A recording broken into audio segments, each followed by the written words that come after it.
Hi guys, MK7.5 Gti man. Nice bro. So dope. Woo.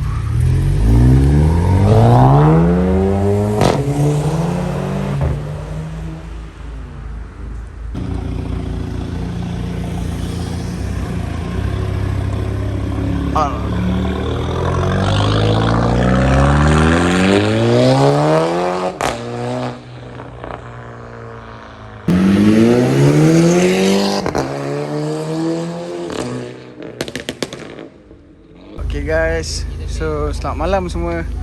Aku hari ni bersiaran. Dah lama lah sebenarnya RSK dulu tak bersiaran kan. Biasanya asyik buat konten kereta dekat showroom je kan, kereta untuk deliver.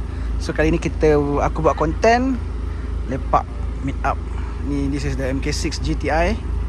Okay, rim stock tapi kereta tak stop bro Rim stock, kereta tak stop. So jangan cucuk lah. This is the MK Gti. Okay, this is the MK Gti 2022.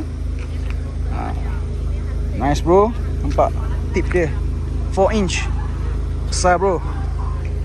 This is the MK8 1.4. Sekarang orang ramai cari MK 1.4 ni sebab dah tak jual kan. This is it.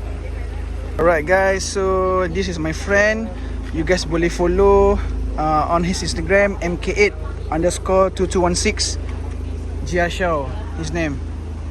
MK8 1.4. Authentic blue, the colour of this car. Ni interior dia. Nice bro. Dulu masa kereta ni keluar ramai cakap mahal, overpriced. Tapi bila dah stop, discontinued, baru orang cari balik MK 1.4. This is it. Nice man. Alright. Handsome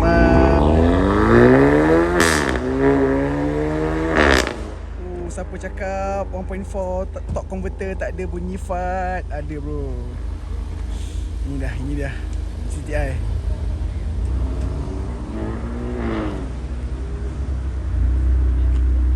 Oh, look at this plus. Nice man.